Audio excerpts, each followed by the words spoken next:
Gossie and Gertie.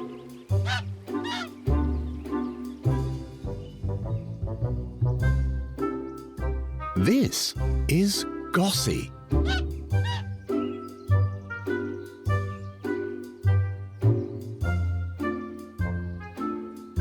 This is Gertie.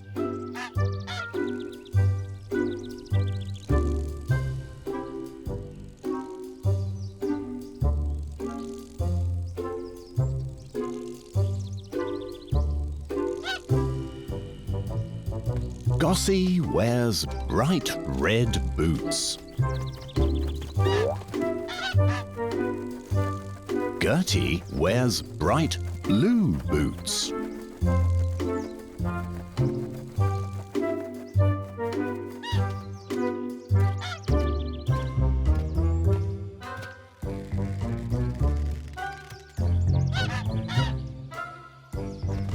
They are friends. Best friends.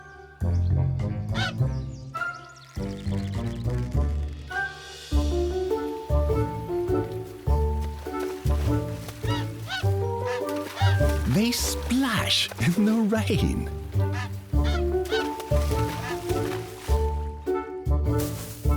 They play hide and seek in the daisies.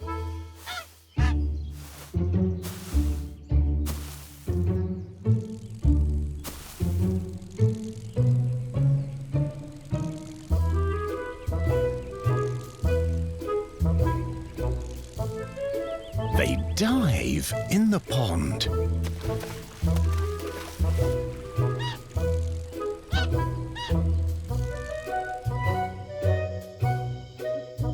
They watch in the night.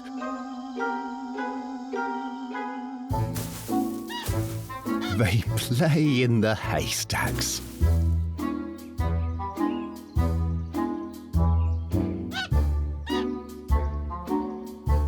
Gossie and Gertie are best friends.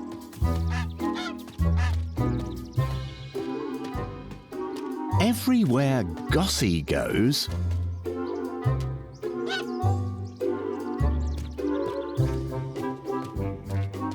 Gertie goes too.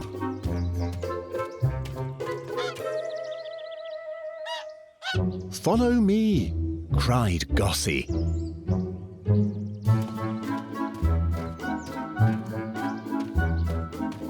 Gossie marched to the barn. Gertie followed.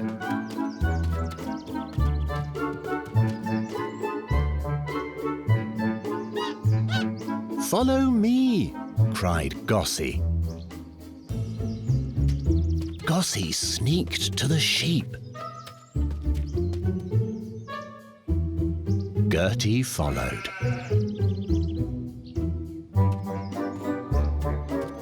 "Follow me," cried Gossie.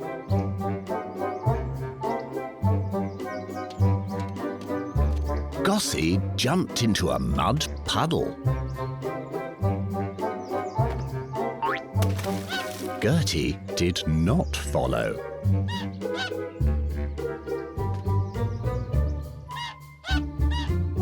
"Follow me," shouted Gossie. Gertie followed a hopping frog. "Follow me," shouted Gossie. But Gertie followed a butterfly. "Follow me," shouted Gossie. But Gertie followed a shiny blue beetle.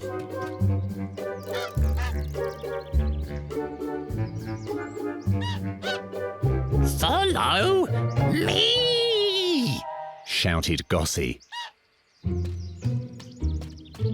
as she followed Gertie. Gertie followed a trail of grain.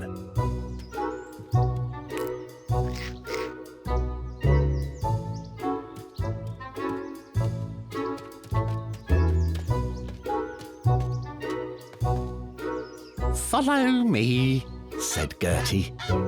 It's dinner time. Gossie followed.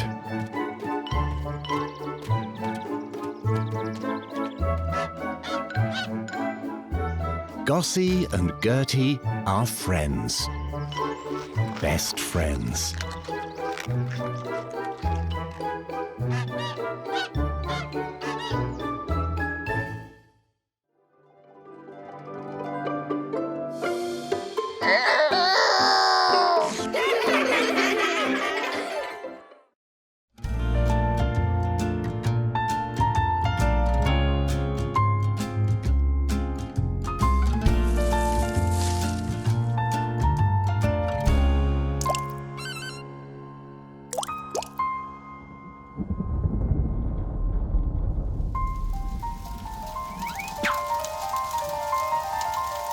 Where does Kitty go in the rain?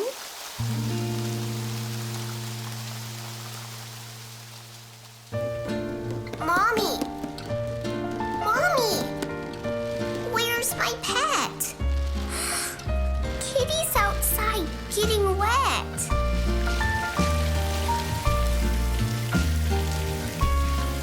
What is rain? When water heats up, it turns into warm, wet air called vapor.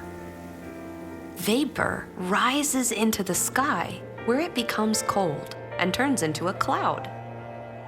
The cloud becomes bigger until it is so heavy that parts of it fall to the ground. What falls? Raindrops.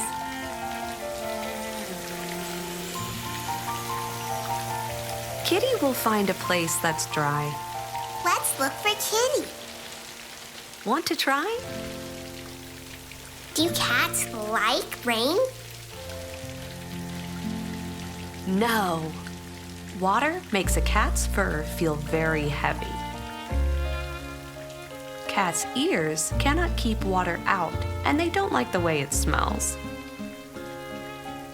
For Kitty, it's rain, rain, go away.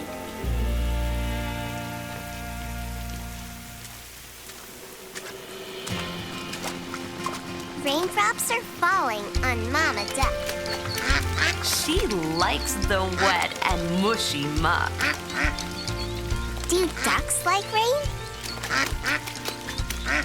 When ducks comb their feathers with their bills, they leave a layer of oil on top.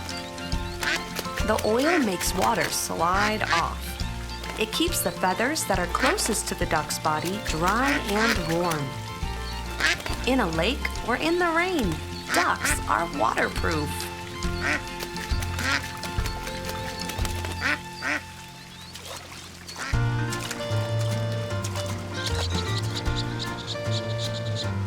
Rain won't scare a squirrel away. He stays busy on a rainy day. Do squirrels like rain? If it is not raining too hard, a squirrel will curl its tail over its head to make a built-in umbrella. In heavy rains, squirrels stay in their nests to keep dry.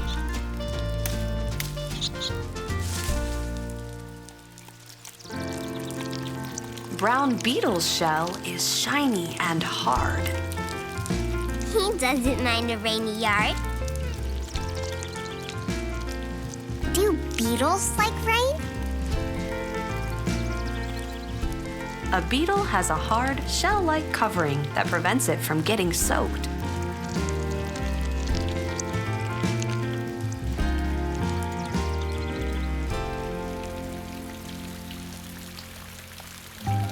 Worms are squirmy on wet ground.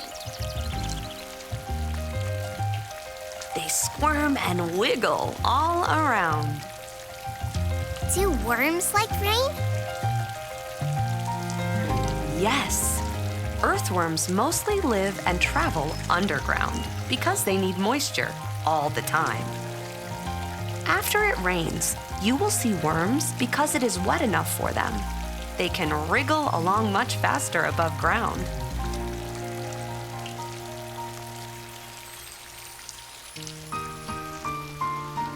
Under leaves, 2 butterflies rest.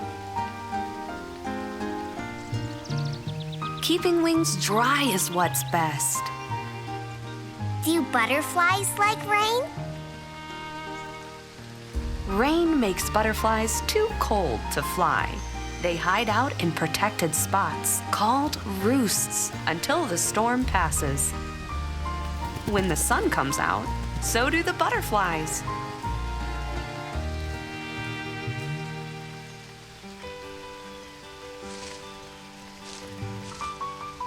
Bird peeks out from a hole in a tree.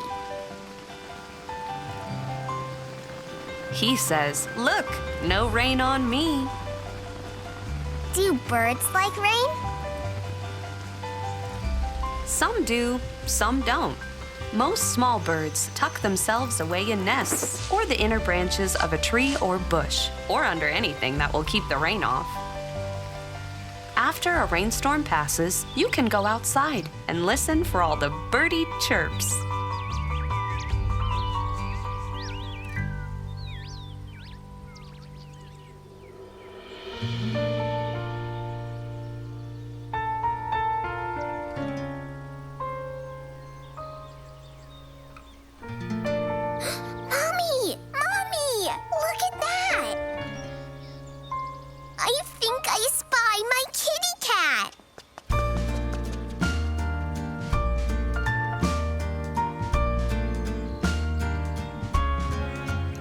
Clouds are gone. The sun is high. Here's my kitty. Warm and dry.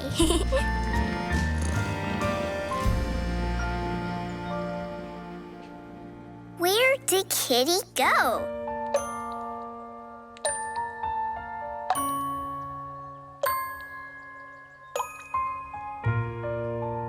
Where does Kitty go in the rain?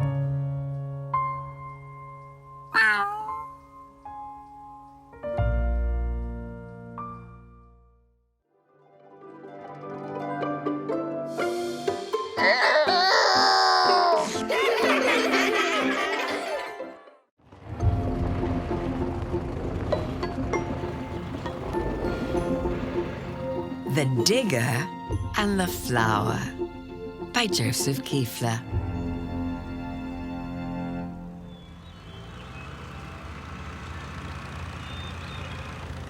It was morning, and the big trucks were ready to work.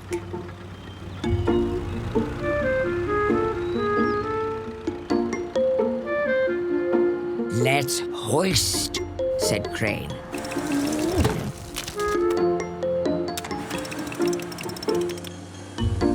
"Let's push," said Dozer.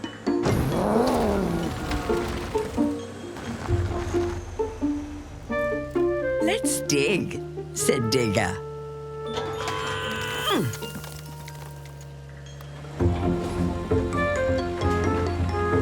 Together, they built tall buildings for working.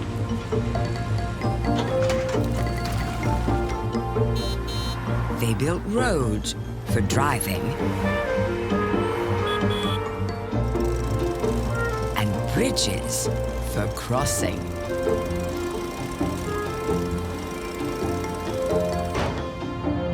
They built and built until the loud whistle blew.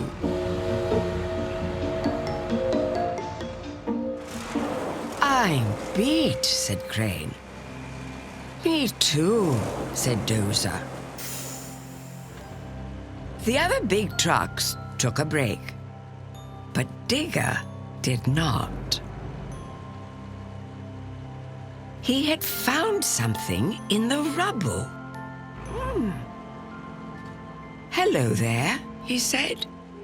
The flower was tiny, but it was beautiful.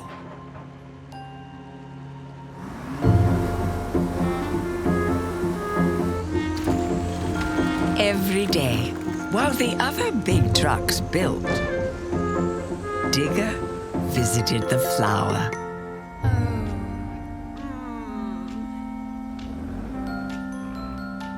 He watered it when its leaves looked dry. Drink up.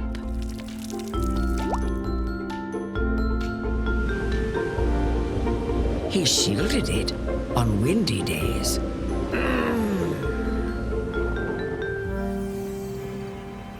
And just before he switched off for the night, Digger sang the flower a bedtime song.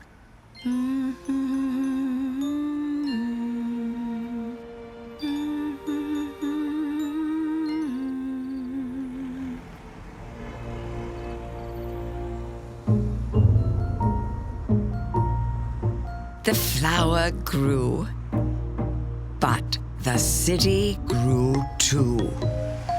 Soon, every space had been filled.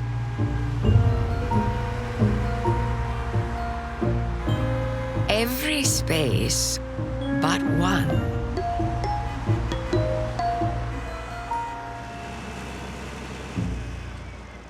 We need to put a building here, said Crane. Dozer started his engine.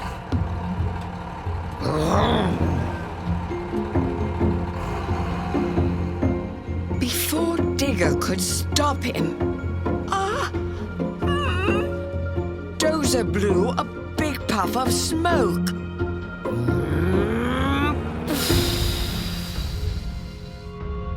And cut the flower down.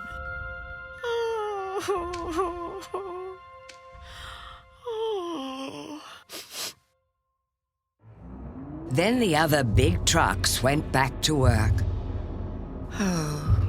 But Digger did not.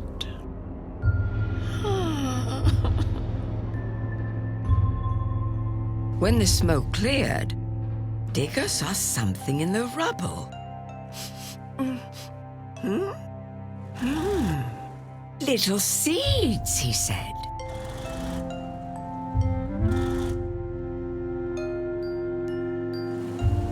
He scooped them up and drove.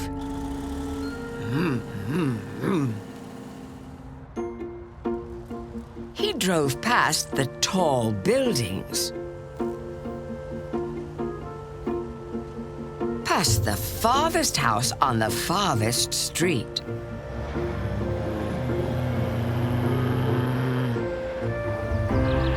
He drove to a place no big truck had ever been.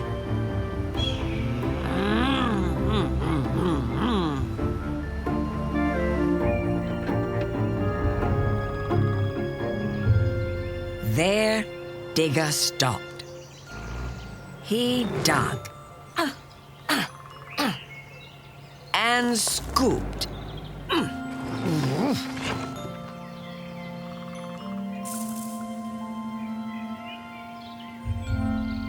And tucked the seeds into the warm earth.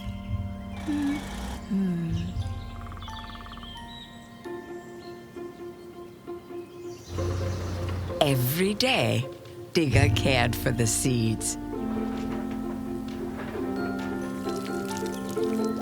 He watered them when their leaves looked dry. He shielded them on windy days. And just before he switched off for the night, Digger sang the flowers a bedtime song.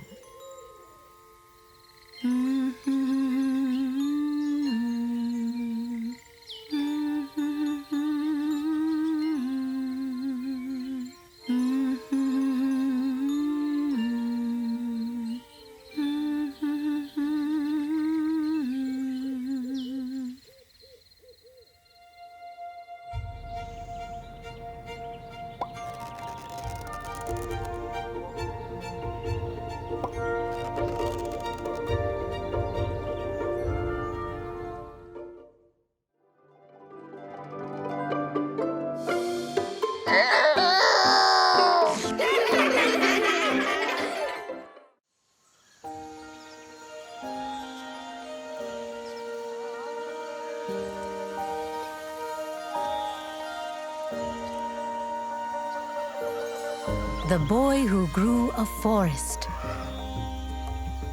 The true story of Jadav Paying.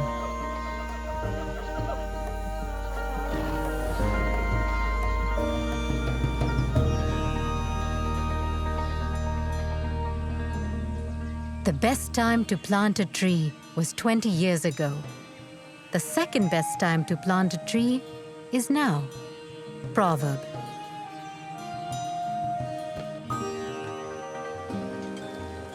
In India, on a large river island, among farms and families, hard at work,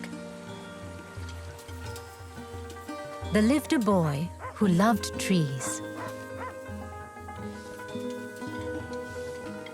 Trees meant shade, food, and shelter for many.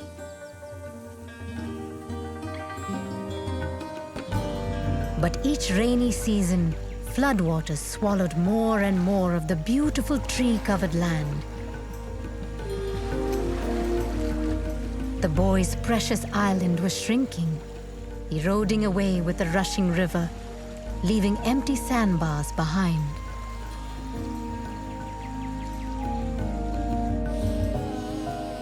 The boy witnessed animals stranded on those sandbars, their homes destroyed. He feared that if animals withered without trees, people would too.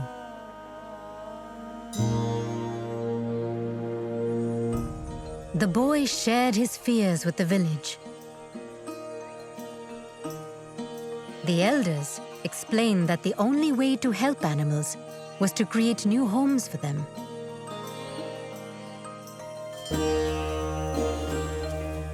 They gifted the boy with 20 bamboo saplings.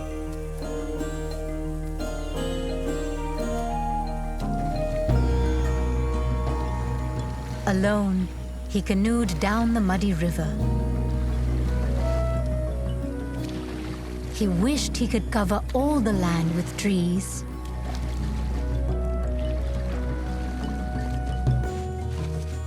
But a large sandbar nearby was a place to start. The land was too barren for animals, the shores too sandy for leafy trees. Would bamboo grow? The boy hoped.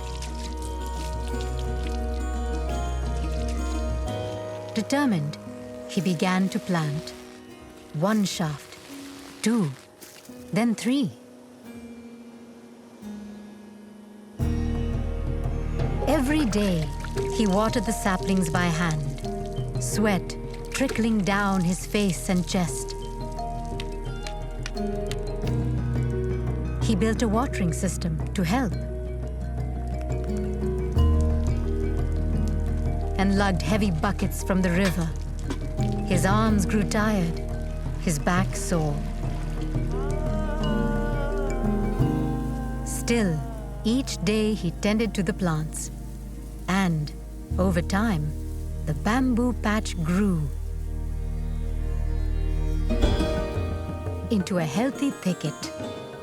The boy was proud of his work, but he worried it wouldn't be enough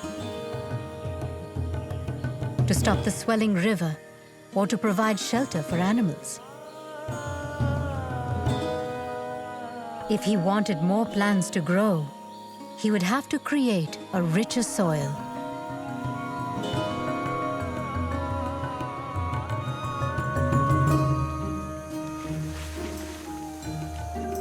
The boy carried cow dung, earthworms, termites, and angry red ants that bit him on the journey to their new home.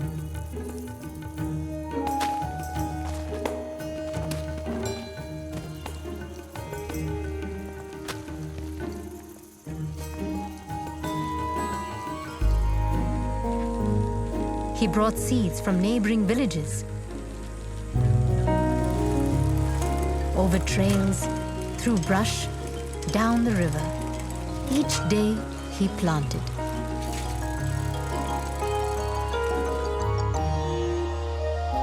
As years passed and the boy grew, so did a forest.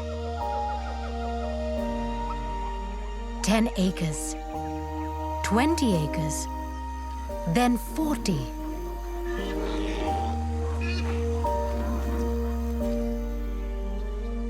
Wildlife returned for the first time in many years. Buffalo, one-horned rhinos, and snakes, gibbons, migratory birds, and elephants. The man's forest teemed with life and diversity.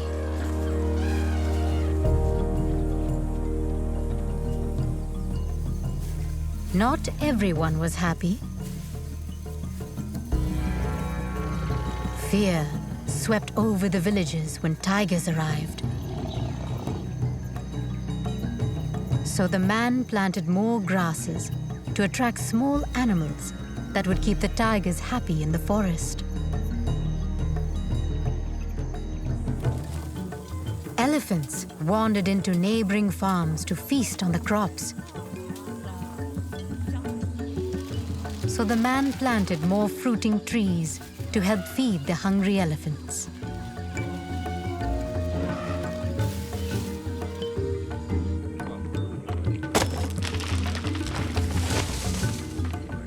Some wanted to harvest the forest to build homes. But the man was there to plant anew.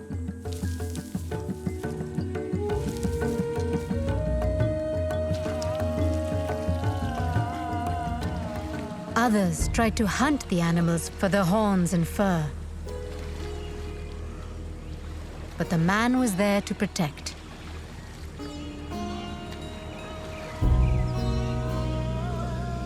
Few thought the forest would last, but the man believed in its strength. Now in India, on a large river island, among wildlife and trees as tall as buildings, there lives a man who has planted a forest. The forest is called Molai, after a man named Jadav Molai Payeng, who never stopped planting and pruning and protecting.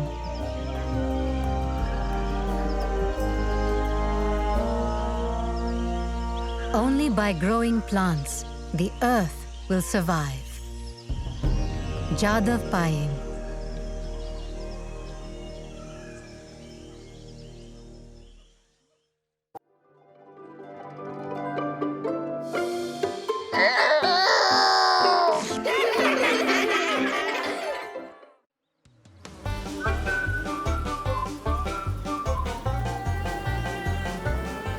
The bee box that Jack built.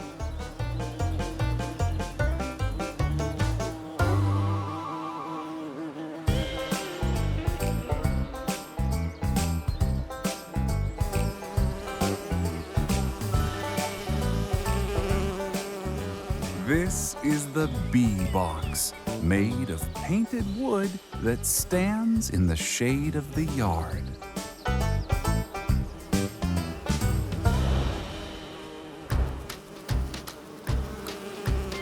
And these are the honeybees that live in the special box that stands in the yard.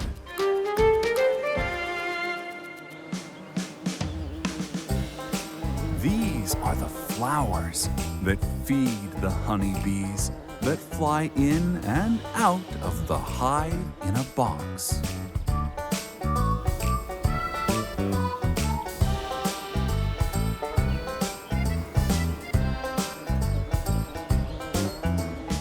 And this is the sweet nectar that feeds the queen and the other bees that live in the bee box that stands in the yard.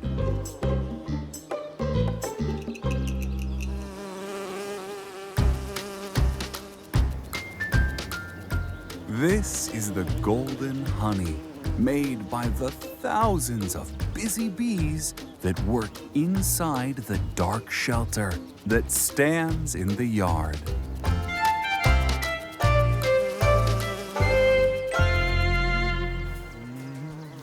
And this is Jack, the daddy, who keeps bees as a hobby, gathering honey from the bee box that stands in the yard.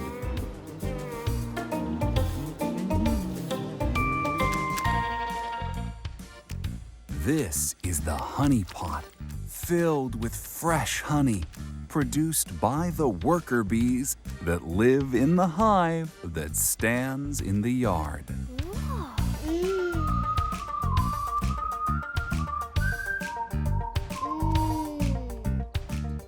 And this is the mommy, who drinks tea with honey while her children snack on bread and sweet, gooey honey.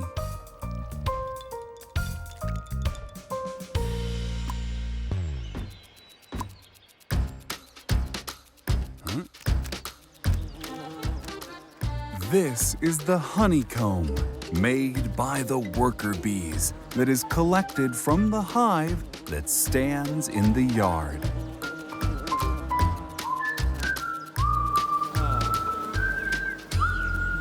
And this is Jack, the daddy, who likes to eat raw honey and comb with slices of tart green apple. Delicious.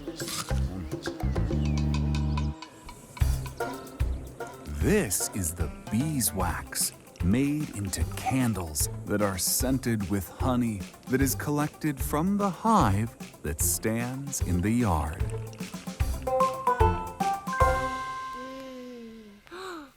And this is the mommy, who lights the candles, then says a prayer of thanks.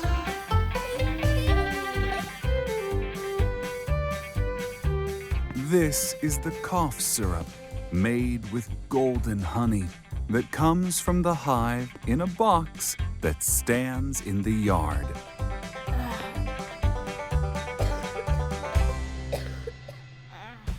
And this is Jack, the daddy, who spoons the medicine so his child will sleep better.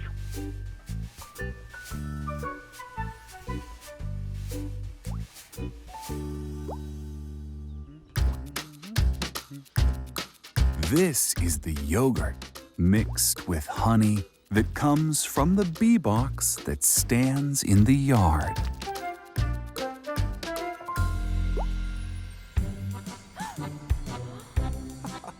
And this is the grandma, who offers her grandchildren sweet honey yogurt for breakfast.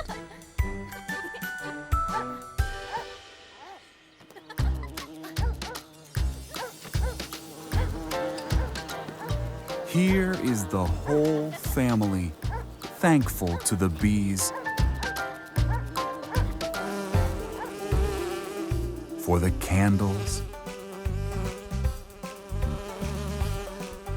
for the golden honey,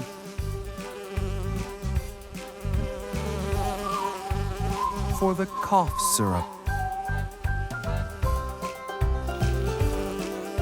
for the beeswax,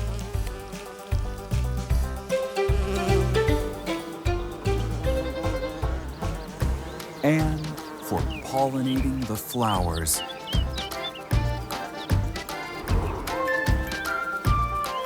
Thank you, honeybees.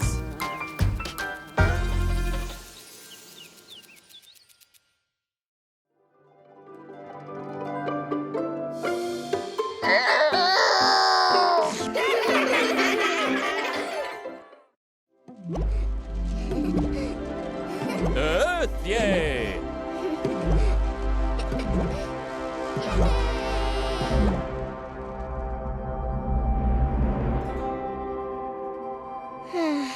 It sure is lonely out here. I wonder what the other planets have been up to lately. I should go visit them.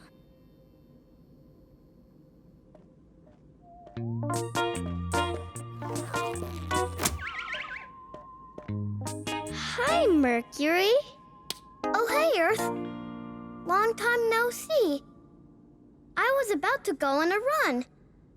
Want to race around the sun? Let's go.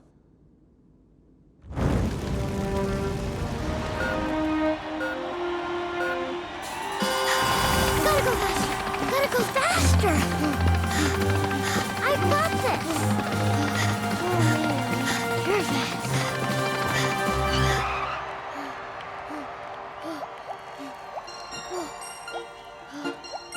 Wow, you're fast.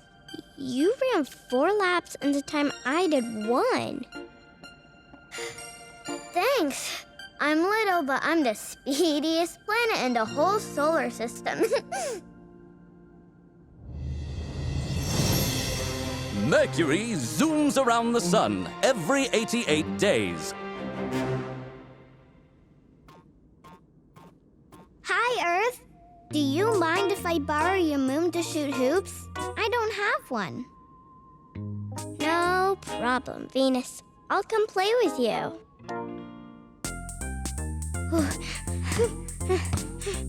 Look out! Here I come! All right! She shoots! She scores! Whoa, swoosh! Good game, good game. Whew, you didn't miss a shot. You're on fire, Venus. Well, I am the hottest planet in the solar system. The surface temperature of Venus can reach 880 degrees Fahrenheit.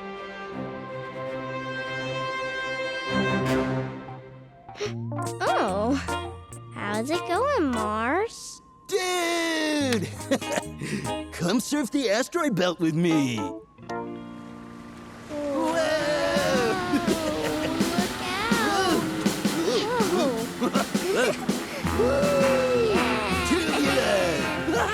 Look at me! Hey, Ken! We made it through. Whoa, all that surfing turned up some of your rusty red dust. Righteous! Hey, that's why they call me the Red Planet. I'm the reddest and raddest around, brochacho. Mars gets its color from an abundance of iron oxide, commonly known as rust.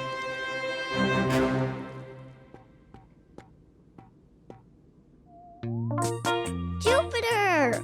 What's up, big guy? Not too much. I did pick up a new hobby. Nice. Basketball? Weightlifting? No. Dance. Cha-cha. Dance, dance. Dance, dance. This is the way Jupiter dance.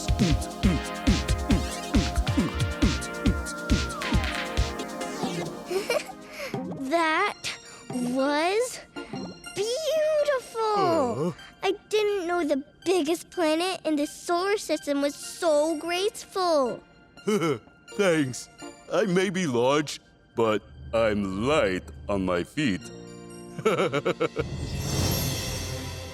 Jupiter is mainly made up of gases, such as hydrogen and helium.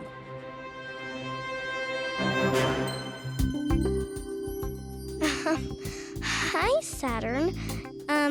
Your rings look extra sparkly today. Y'all are too sweet. I added some shiny ice chunks to the rocky bits and space dust. Come hula hoop with me. Whee! Woo! She's the most amazing planet in the universe. Galileo first spotted Saturn's rings in 1610. How? What the? Your hula hooping skills are electrifying. Are you trying to look cooler than me? No way, Uranus. Everyone knows you're the coolest planet around. That's a fact. Sorry for the frosty greeting, kid. Uranus has the coldest recorded temperature of any planet at negative 371 degrees Fahrenheit.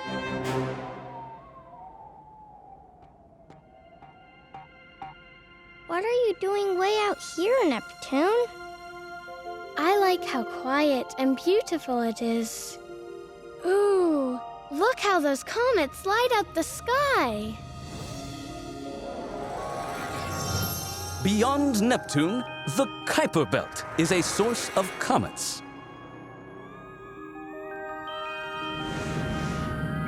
It's the best view in the solar system. Ooh. Ooh.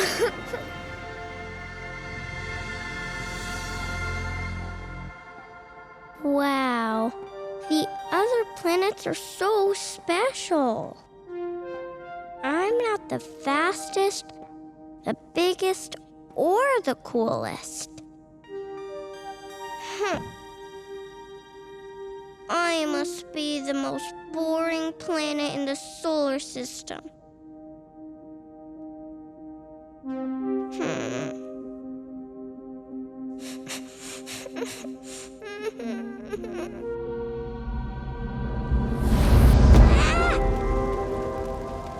Wake up! What? We have something for you, Tiny Blue Marble. For me? Surprise! Your air is the freshest. Me? You're covered in flowing water. Yeah? And most importantly, You're full of life! Aww.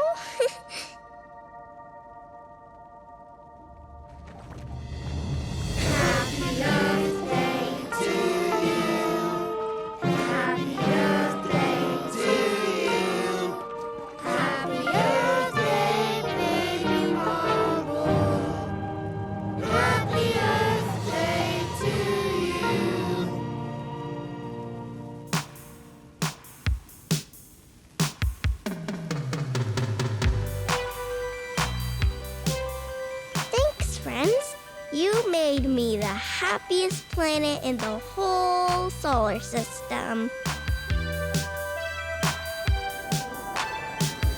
The end. Later, kids. Cheers, mate.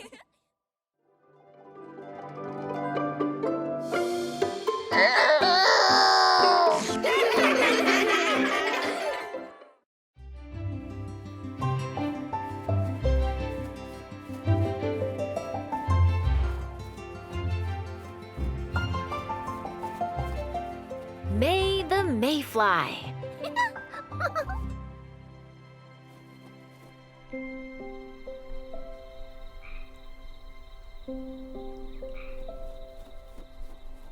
Near the bank of the river, one warm spring day, a new life began, and her name was Mae. Mama held Mae in a warm, tender hug, then said goodbye to her sweet baby bug. You have your whole life, a day, perhaps more. Don't waste it, Mae. Use your wings and explore. Her delicate wings were feathery light. With a flit and a flutter, Mae took off in flight.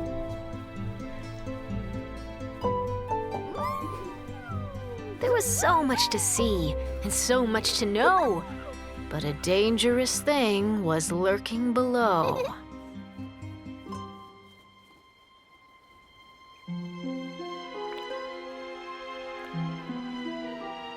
It was big. It was hungry. It needed to eat. A newly hatched mayfly would make a great treat.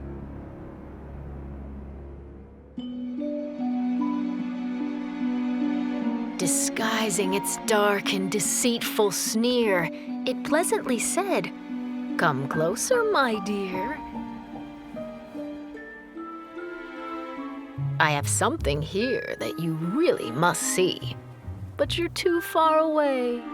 Come closer to me."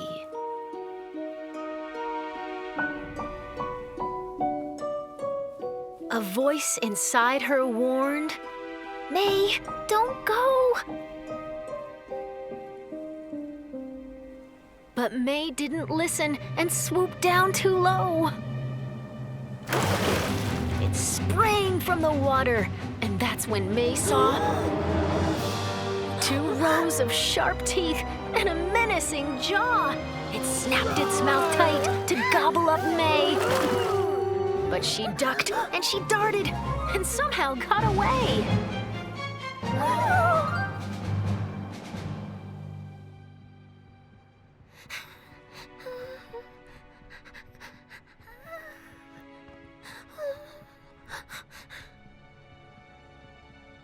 Mae found safety in the hollow of a tree. She covered her eyes and tried not to breathe. Her body shuddered at the thought of trout. "I'll stay here forever. I'm not coming out." But when her heart slowed, Mae heard a sweet sound. Peeking out slowly, she looked all around.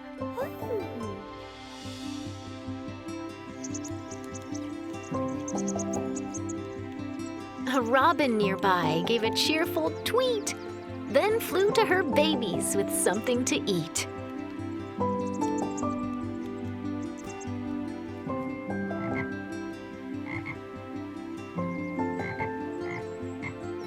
The mist on the river was a fine pink cloak. A bullfrog bellowed his morning croak.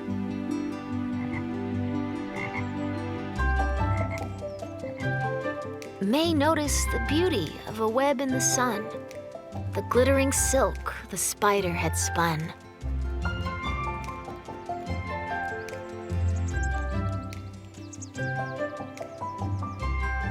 Mama was right. There's so much to see. I can't live my life inside this tree.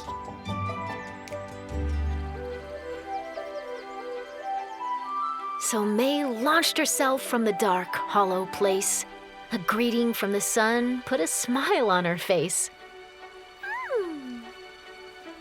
Mae followed the river along as it flowed. She saw cattails swaying and a stubby toad.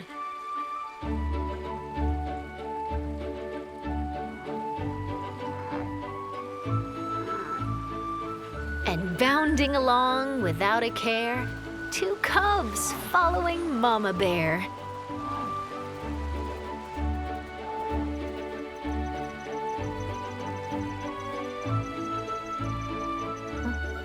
There were bluebells in clusters offering up for Hummingbird a cool drink from their cups.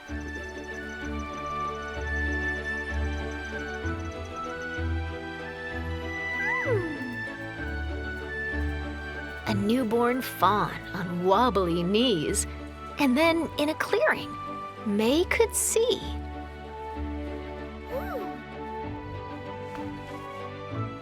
A singing, dancing jamboree, a wild mayfly jubilee.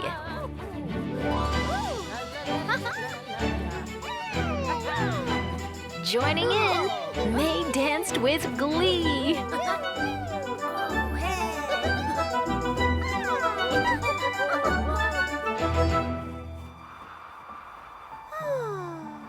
The day rambled on and shadows grew long. Nature was singing its afternoon song. Mae floated along on a warm, gentle breeze, when faintly she heard a desperate plea.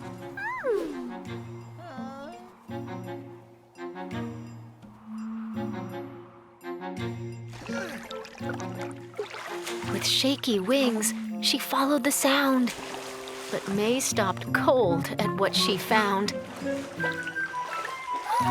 Snagged in a mess, his body still, the only movement from his gill.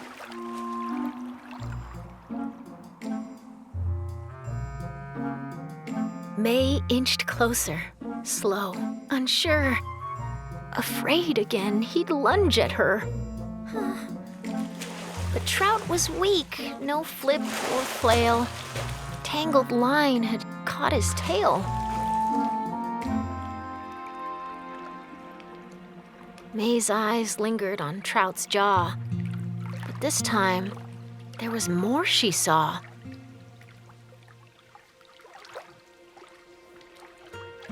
The snag had taken all Trout's fight, yet his colors shimmered in the light. Rainbow stripes in every hue, silver, pink, and shades of blue.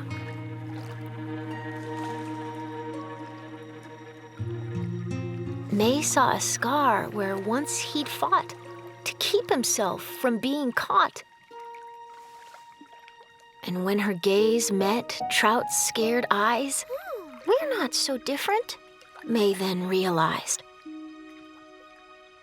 The fear she had felt, Mae now forgot, and she quickly started on the knot. The knot so tight.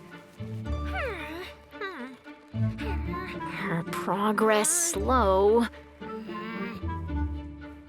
But then, at last,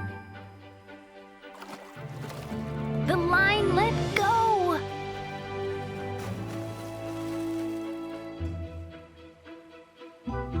The river carried Trout away. Mae wondered, will he be okay? The silence was broken with a startling splash. Scanning the river, Mae saw a flash. Breaking the surface and catching the light, Trout flipped his tail and waved good night.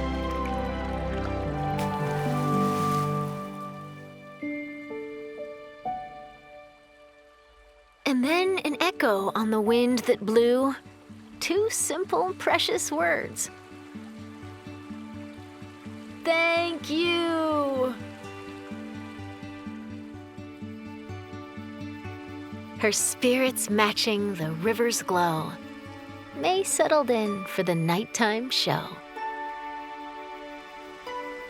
Crickets and bullfrogs played their sweet tune, while fireflies twinkled beneath the full moon.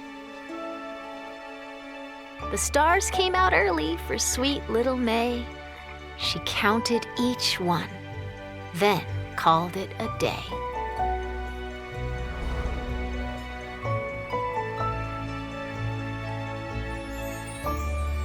The end.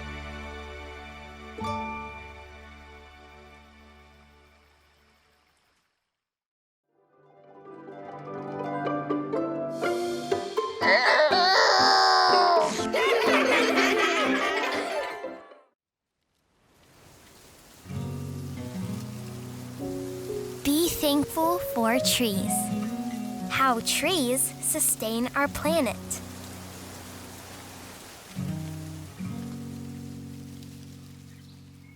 First, a tree is food. Would life be satisfying without trees? It would not.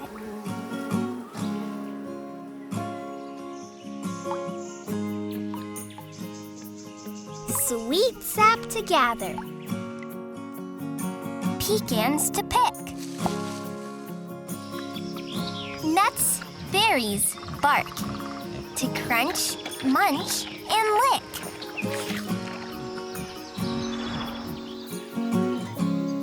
Leaves for a koala. Bamboo shoots for a bear. A giraffe stretches up, for an acacia tree's fair.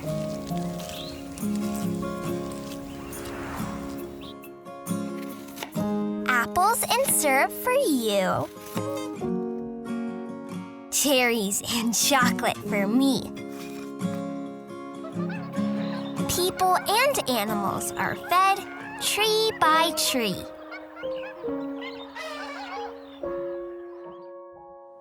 Second, a tree is comfort. Would life be good without trees? It would not.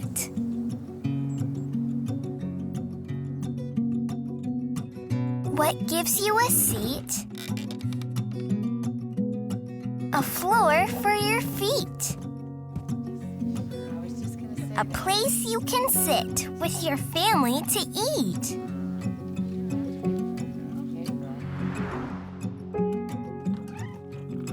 What gives you a sofa?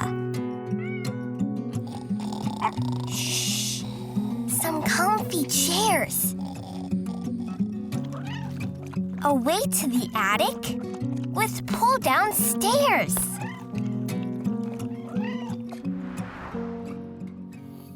A baby's cradle. A double-decker bed. A dining table with a mom at the head. Places to sit. Places to slumber. A tree is lumber.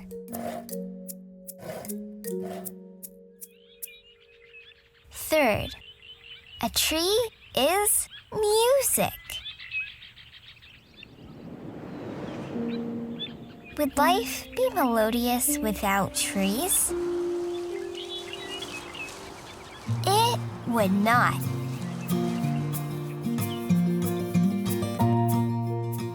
Pianos and bongos.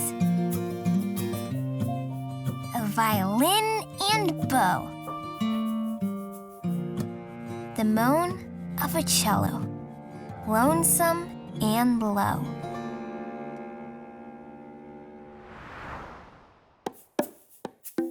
The pum-pum of a drum. A guitar's twangy strum.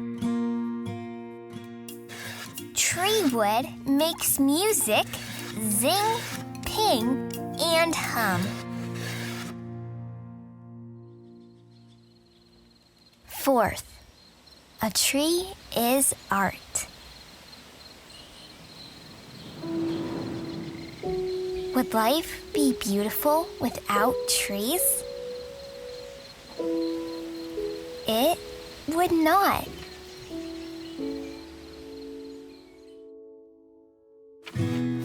Paper for drawing. Recipes for cooks.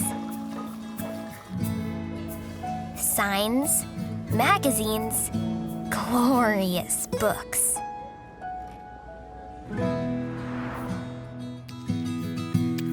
With brushes and paint. Or drawn by yourself. A creation on paper, displayed on a shelf. Each artist is different, but all can agree a tree inspires creativity. Fifth, a tree is recreation. Would life be fun without trees? It would not.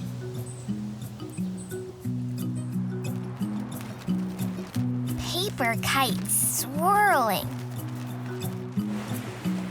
Boats floating by.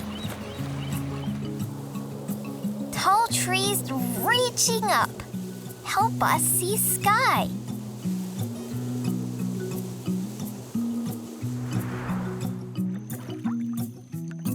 Oars and paddles, benches with slats, skateboards, balance beams, and long wooden bats.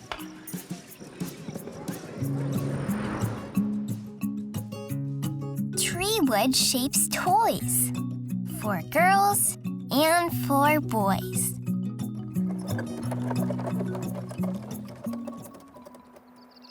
Sixth, a tree is home.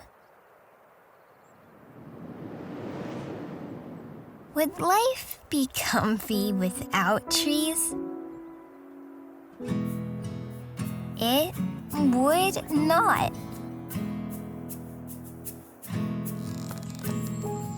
Sturdy branches to swing from. Hang on or rest. A perfect forked branch holds a neat little nest.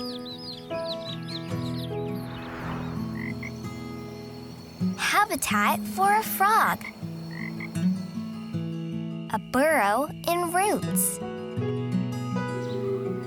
This big hole is mine, say an owl's loud hoots.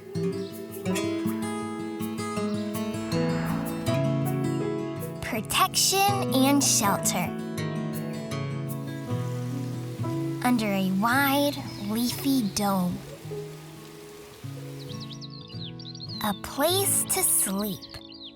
A tree is a home.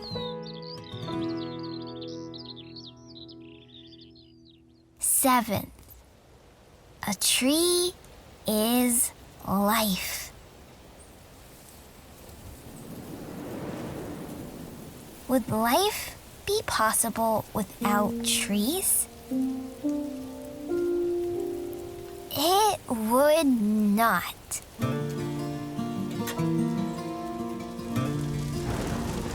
Storms, fires, floods,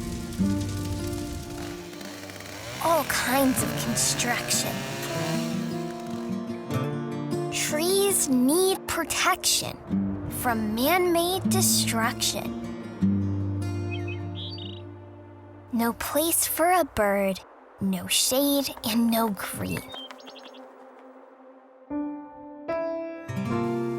Trees make the earth rich and keep our air clean.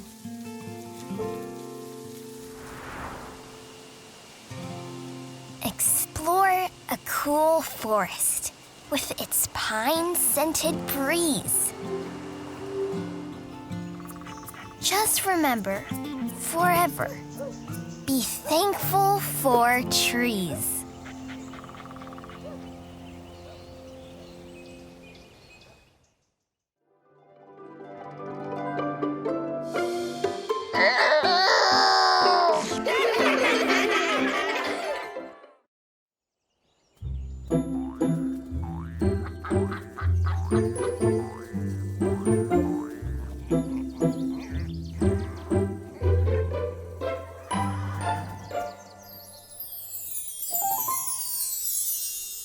Why do flowers grow?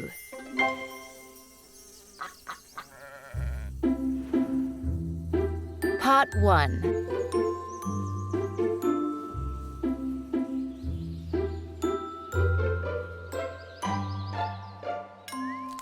Rabbit asks Duck and Frog, "Do you know why flowers grow?" "I don't know," says Duck. "Let's ask Piggy," says Frog.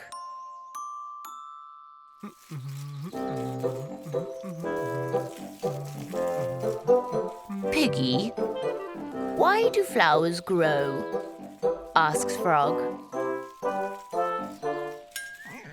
"Oh, I don't know," says Piggy. "Let's ask Horse," says Frog.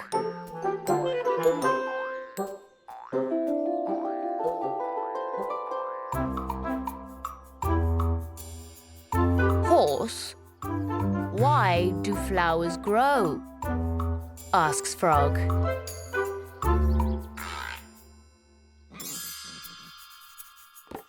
I don't know, says Horse. Let's ask Sheep, says Frog.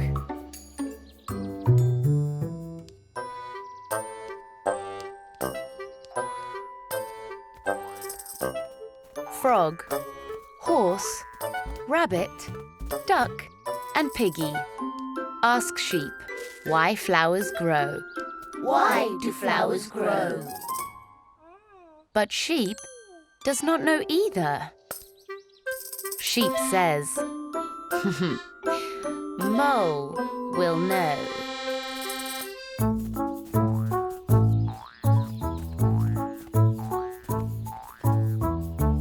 Mole, why do flowers grow? Everyone asks. Mole looks at the flowers. They look good to him. Very good.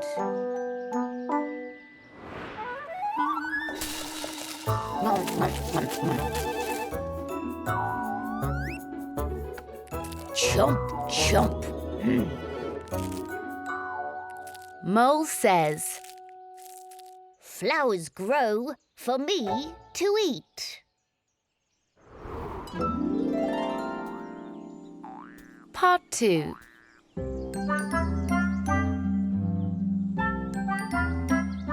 Frog and Duck are not happy with Mole's answer. They have a picnic with Bee and Butterfly. Duck asks, why do flowers grow? Butterfly says, I know why flowers grow.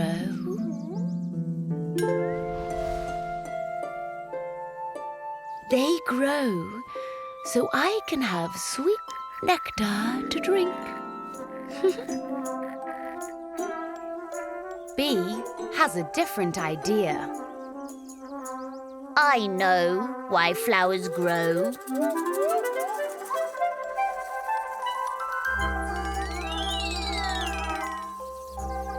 They grow so I can collect pollen.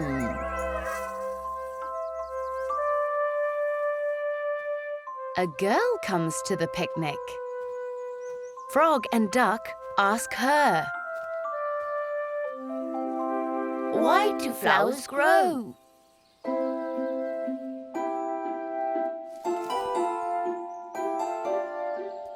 The girl answers,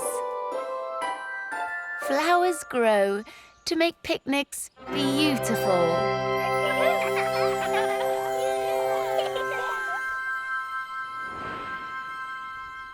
The end.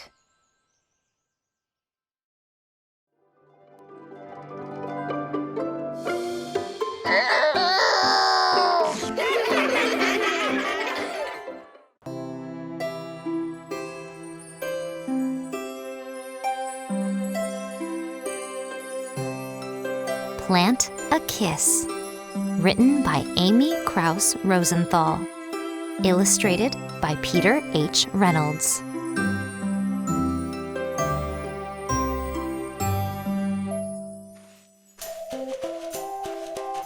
It goes like this.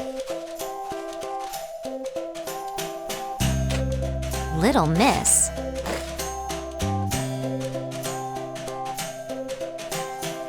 planted a kiss. Planted a kiss? Planted a kiss.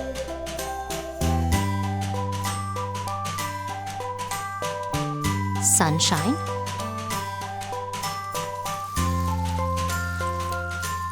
Water.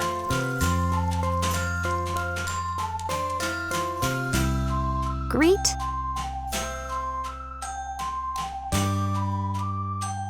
Repeat.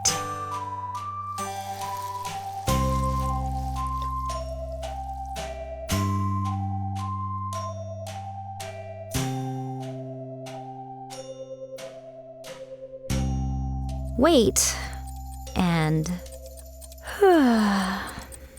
wait.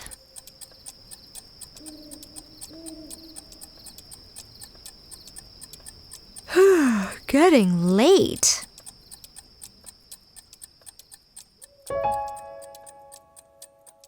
Doubt.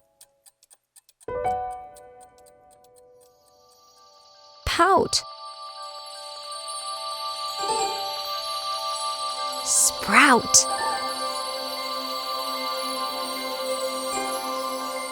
Shout! Shout!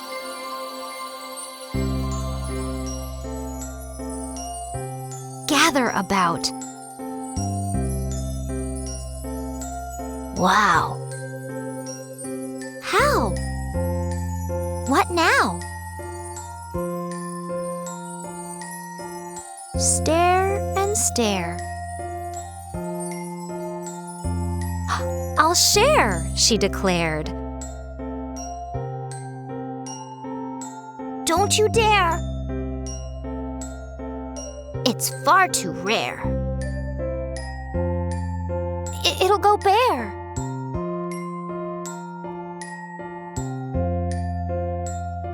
She didn't care.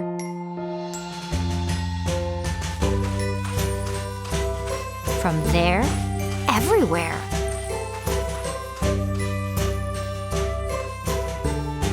To and fro.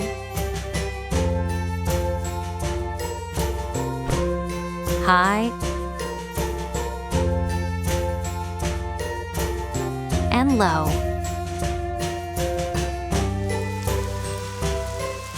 Rain or snow.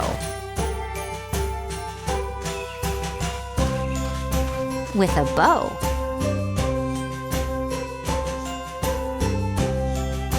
Alas, time to go.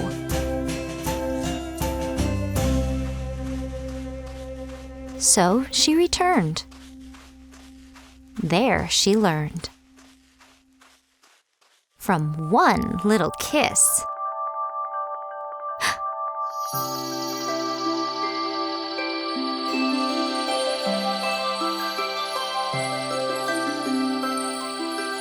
Endless bliss.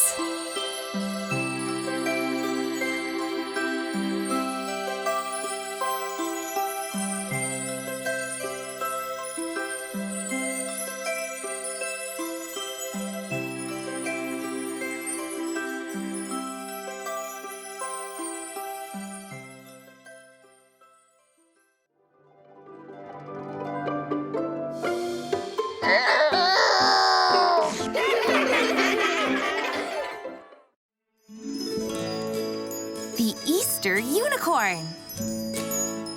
A magical pop-up book.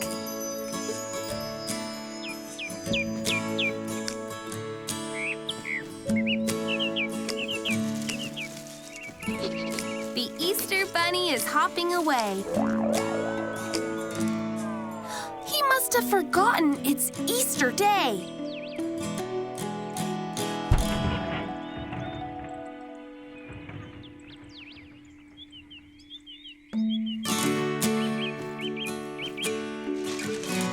Through forest and field, the alarm travels wide. To magical places where unicorns hide.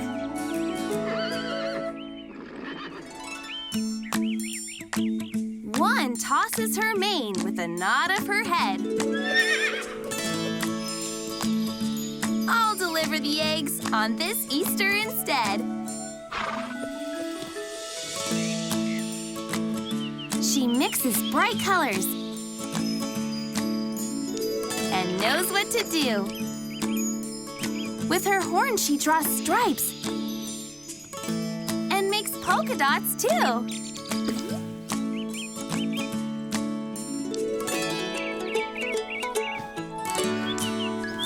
In a ribbon lace basket, she loads up her eggs.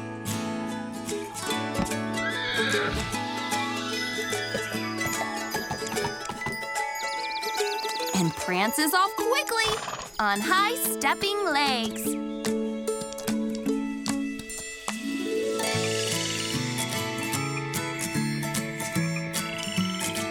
She visits the burrows and bushes and lakes.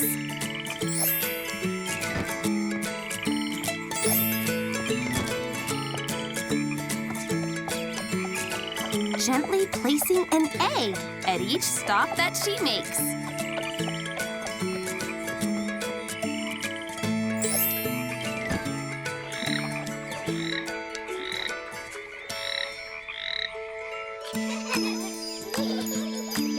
The basket is empty, the job at an end. Her magic has found every animal friend.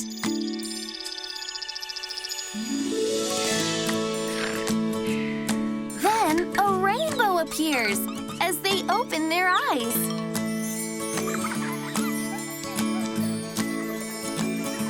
It's a unicorn Easter, a joyful surprise.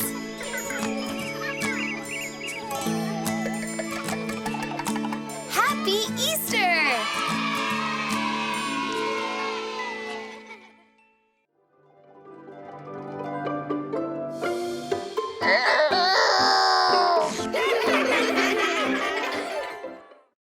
Kirby the Easter Dog, a pop-up Easter egg hunt. Count the eggs inside.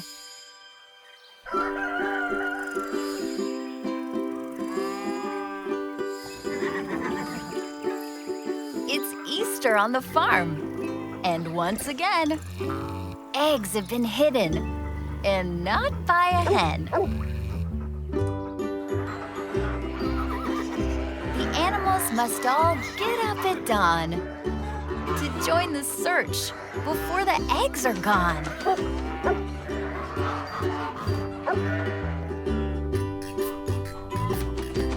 The cows and pigs join the hunt. From the biggest bull to the littlest runt.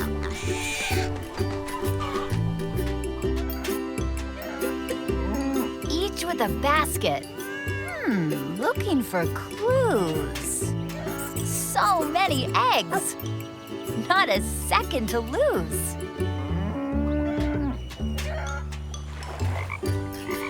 Every success is met with delight. A neigh from the horse means an egg is in sight. All the animals think it's funny that Kirby thinks he's the Easter Bunny.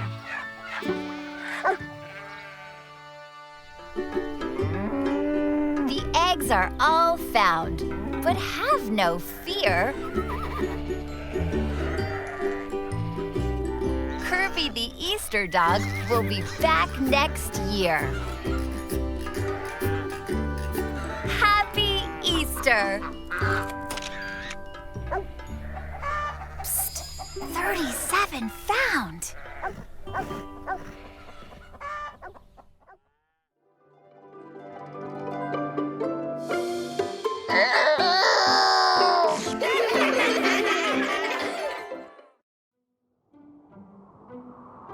Willa and the Wind.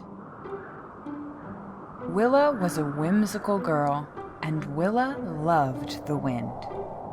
She longed to be like the leaves that fluttered by her window and floated through her long locks of hair. She loved the way they danced in the air like a beautiful ballet, and the sound of the loud whoosh from their perfectly harmonized whirls. But Willa's favorite thing about the leaves was the way they flew freely through the air, wherever the wind wanted to take them. Willa wanted to be just like the leaves in the wind. Willa wanted to fly.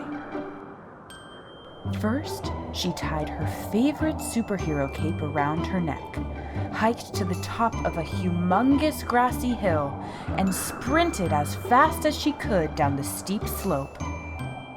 But as quickly as she ran, her feet never left the ground. Next, she sat on a swing and pumped her legs so hard she almost flipped over the top of the swing set. Right when she was at the highest point, she leapt into the breeze. But the breeze didn't catch her, and she hit the sand with a thud. Willa stayed hopeful because she saved her best idea for last. She collected every scrap of paper she could find and crafted a giant paper airplane. She glued and taped all of the edges together, creating the world's coziest cockpit. It was so stable, she just knew it would take her frolicking through the air. With her goggles on, ready for takeoff, she leapt, she jumped, but her airplane just wouldn't budge. Defeated, she came inside, ready to give up. All of her plans failed, and she was filled with disappointment. Her dad had one more idea. "Come with me," he said. He took her outside and told her to climb up onto his shoulders. "Stand up," he said. "I'll hold your ankles." Bravely, Willa put her feet on her dad's shoulders, straightened her legs, and stretched her arms out to the side like big, beautiful wings. A gargantuan gust of wind came whipping through the air, and she finally felt like she was flying. Suddenly, the wind grew so powerful that Willa lost her balance. From high up in the air, she stumbled and came falling down fast. Closing her eyes, she waited to feel her body hit the ground. But instead, she landed softly in her dad's strong arms. She wrapped her hands around his neck and didn't let go. The protection of her dad's embrace made her feel even more free than the leaves. "I guess I'm not like the wind," she said. "But that's okay. The wind is inside of you," Willa's dad said to her.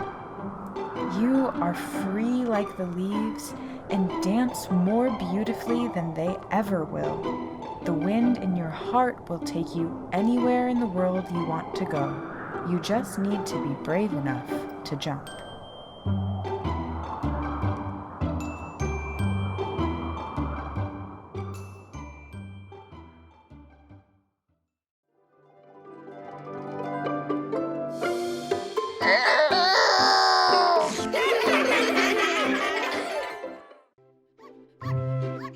Easter Puppy Parade.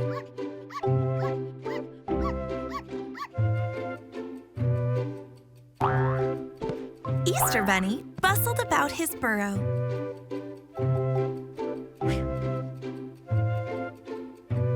He dipped, dried, and decorated eggs. Ears wiggling and whiskers twitching, he packed his basket to the brim. "I'll deliver these tomorrow," he said.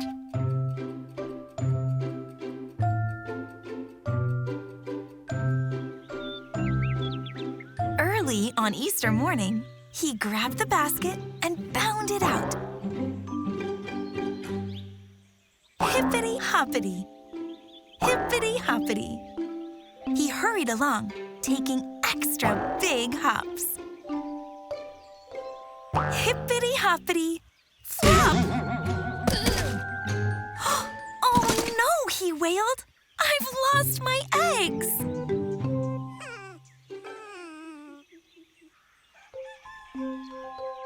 Dachshund dashed over. "I'll help." He sniffed along until he found an egg among the flowers. Chihuahua chased one, rolling down the hill.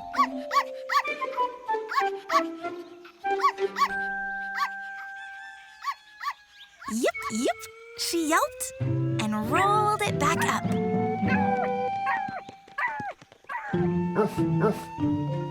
Saint Bernard lumbered by the barn. lifted an egg that lay buried in a bucket. Maltese shimmied under a shrub.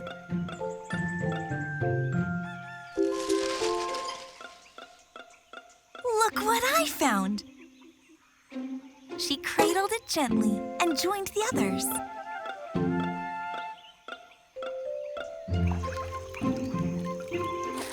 Poodle paddled into the pond and nudged one off a lily pad.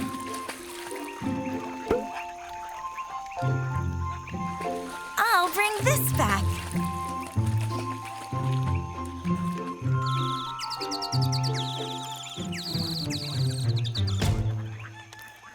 Yellow Lab stood, her paws high on a tree trunk. Here's another, she woofed, wagging her tail.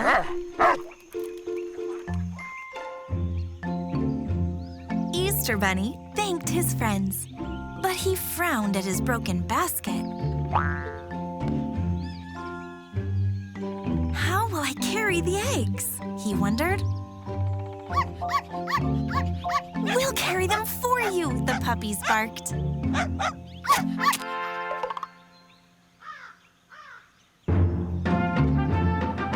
Easter Bunny smiled. Then he led the way, cheering. Hooray for the Easter Puppy Parade! Happy, happy Easter!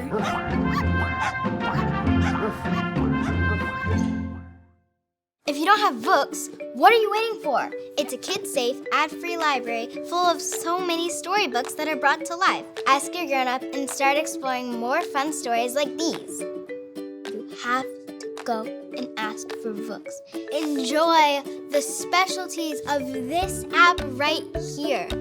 Go on, come on, go off. Thanks for watching. For more stories, try the Vooks app for free today.